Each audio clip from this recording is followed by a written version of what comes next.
nagpaayos tayo sa Kia at kapitbahay lang niya ang Kawasaki. Puntahan natin sa taas mga parts. May isang gusto lang ako tingnan sa Kawasaki. Ganda naman. Ito lang ba? Hi! Ayun. Asan yung eliminator nyo? This one? Oh, nice. Magkano na ito ngayon, miss? 380,000. Wow, may special edition pala to. Ganda niya, oh.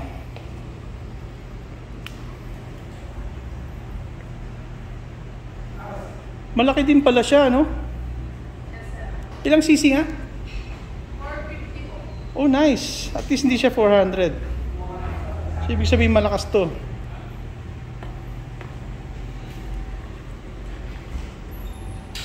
Ganda niya, oh.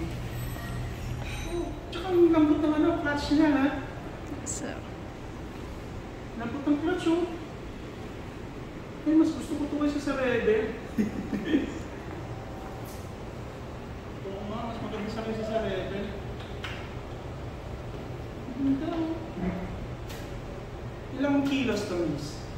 ay, hindi ko po masyadong kapisado sa Okay, wala ka bang sure? Something? yung, I like this one better than medyo matagkad na. Okay siya, flat-footed. Thank you so much. Both of my feet nasa ground. Tapos sobrang lambot ng clutch, as in pwede isang kamay. Tapos yung brake niya dito hindi mataas lang, mahaba, pwede namang i-adjust. Ito yung limited edition nila na may parang may USB dito. Ayan. Ganda. Tsaka may pwede mo siyang pwede pa kaya ipaakyat to para hindi ka masyado uba.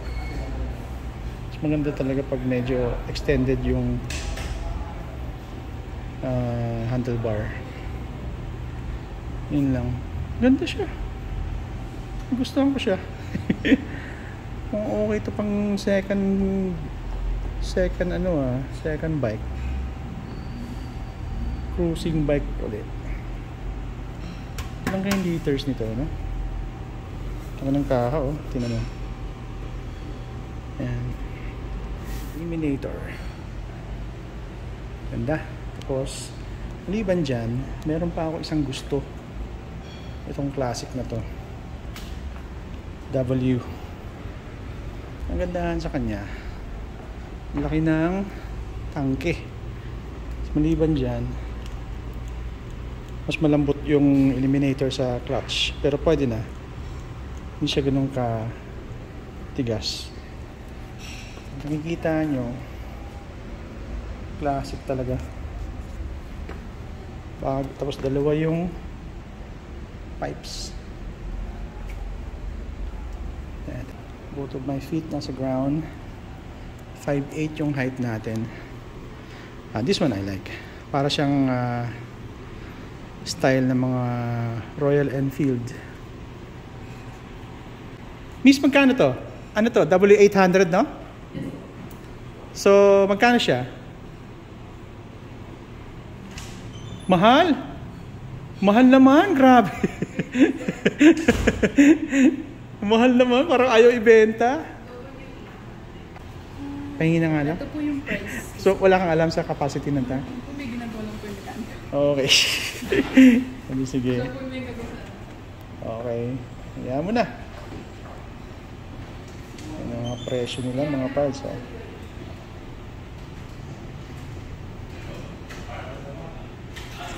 So, gusto ko siya. Pero mas type ko yung eliminator. Mas bago kasi yun, no, miss? No, ngayon, magtatalo na lang kasi maliban dun. Ang eliminator is, magkano ang eliminator? Eliminator special edition is 380,000. Yan, o. 380,000. So, isang eliminator, 360. Kapresyo lang yung aking, Kymco Exciting. Diba? So pero gusto ko siya. ang ganda ng ano, ang ganda ng position. I mean, parang relax masyado kaysa dito. Ito medyo sobrang old school to. So shout out sa iyo, Johnny. Bagay sa ito kasi mga matatanda, pwede to.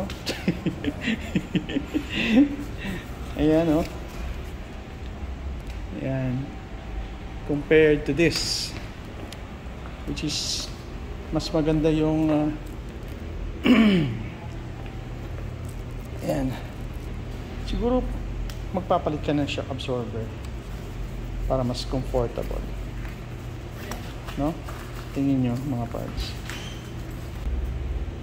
Ganda niya, bro. Oo. Para siyang RE na medyo modern lang. Ito lang yung medyo off niya kasi manipis masyado, no? Yes po. Marami nagsabi. Ano lang sir, ang common lang naman kasing kapansin-pansin dyan sir ito. Yun nga eh. Para sa double Pero plug. may tendency, pwede ba siyang iangat ng konti? Kasi yung isa kasi, mas okay yung parang position ng Wala pa kami yung extender nito, ano? Wala pa. Kasi yun nga po bago yung model pa lang sir. So wala pa. Kasi medyo higa pa rin siya, bro eh. So isipin mo, pag nakahiga ka ng ganun yung katawan mo, tapos yung position ng paa mo naka-extend, sakit sa likod yun, bro, pag matagal. Di ba, no? Unlike sa cruiser sir. O yan, parang ganyan na extended yung yung cruiser niya. So ito kasi kung extended ng konti lang naman. So isa pang nireklamo pala dito is ito, no? Medyo umiipit na siya ng konti. Yes po. Kasi design parang C4 pero cruiser type. Ano C4? Yung C400 na naked sir. So Yeah. parang same sila ng handlebar sir. Na medyo So, malapit. so ano pala pag nagliko ka nito, medyo Konting dahan-dahan lang. Gusto ko yung ano niya. Gusto ko siya, bro. Kasi yung presyo lang ng Kimco. Exciting kasi kakabili ko lang this year eh. So I'm planning to buy another one which is okay to. Anong weight nito? 177 sir.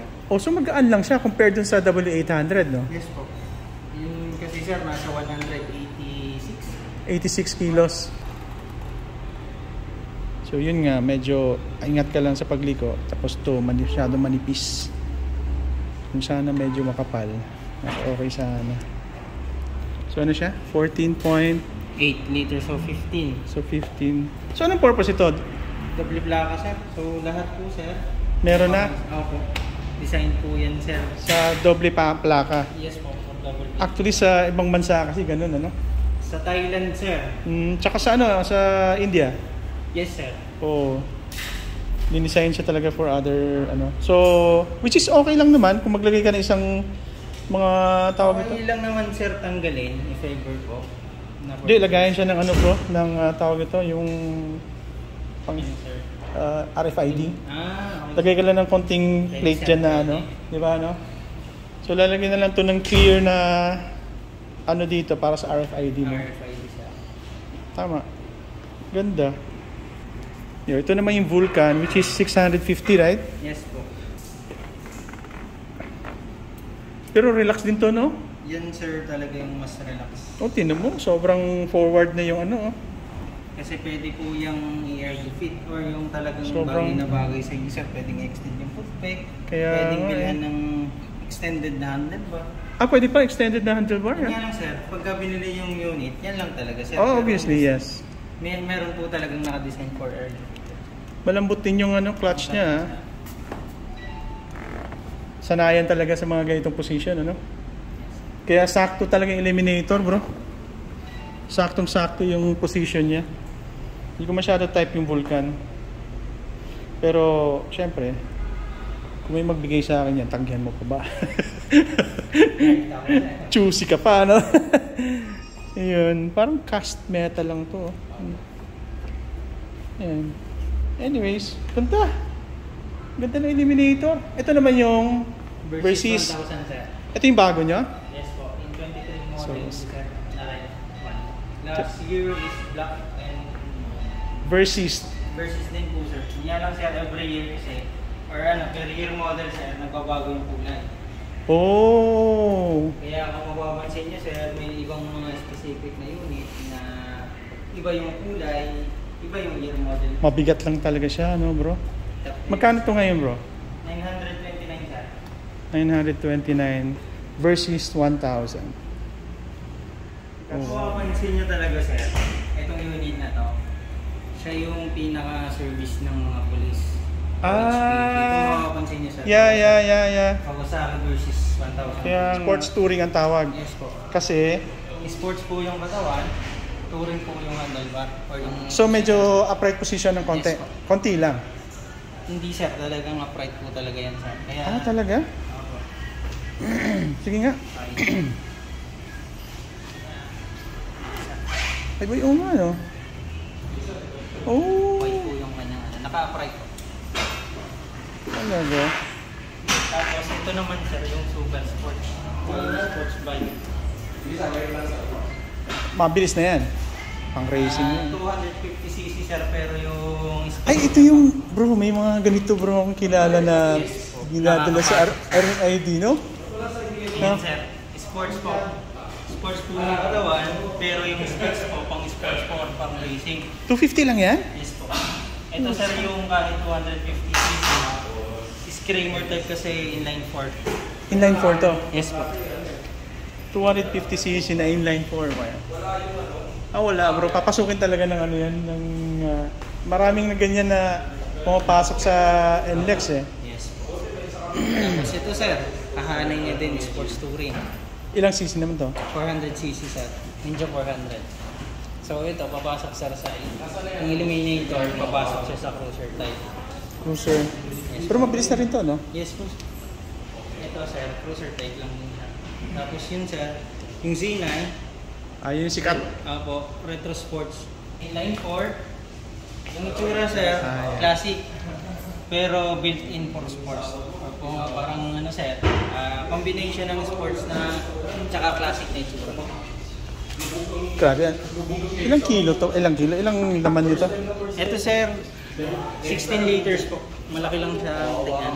17 liters. Sa tingnan sir. So pang sports pala to? Classic na sports? Apo, retro sports po. Or yung Z9 Retro Sports Z. So natapos yung ating pagbisita sa Kawasaki Libis, mga parts. And based sa akin na experience at nasukat, mas okay ang Eliminator. Mas maganda pala. Mas malaki siya sa pag nakita mo siya sa personal, no? Pag nakita mo siya sa personal, yung motor medyo bulky. Hindi siya maliit. Parang maliit lang siya tingnan sa pictures, pero malaki siya.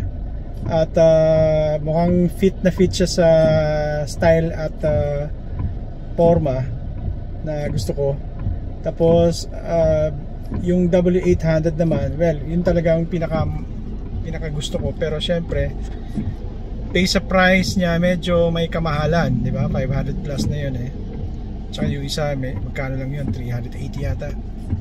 Mas maganda talaga kung makita mo ng personal yung motor na Kawasaki Eliminator bago mo sabihin na mas maganda yung isang motor, which is yung Honda. Kung nakita ko lang medyo off dun is yung handlebar niya masyadong manipis.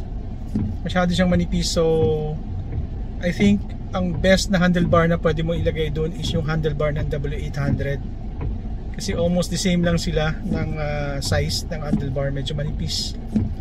So yun lang yun. Tapos dapat medyo forward a little bit yung handlebar niya. Hindi kagaya ng Eliminator, masyadong merong ano pa siya. Medyo kailangan mo pang lumuhod doon ng konti. Konti lang naman, not really sobra. So pag nag long drive ka, tapos yun ang gamit mo, obviously sasakit ang likod mo doon.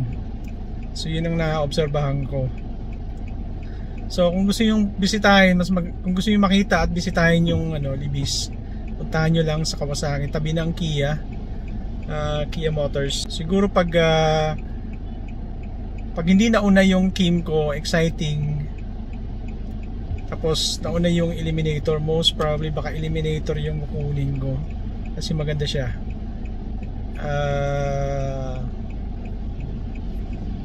Chinak ko yung shock absorber. I think need mo lang mag-upgrade siguro kasi medyo na pag binabounce ko siya ng pababa, ramdam ko yung puk may pumupukpok sa ilalim na parang sumasagad, yung parang ganun. So ayun lang yung parang naobserbahan ko. Siyempre mas maganda pag na-test mo siya sa actual. So sabi yung W800 maganda rin, pang classic talaga. Yung bang luma na hindi na naluluma kasi luma na. So yun lang yung tiningnan ko talaga doon. The rest of the bikes okay din. Yung 250cc na 4-cylinder iba rin, kakaiba din, Kawasaki 250cc. So yun lang mga parts. Thank you so much for listening, and quick lang quick visit lang yun sa libis ng Kawasaki. Okay, bye for now. Bye.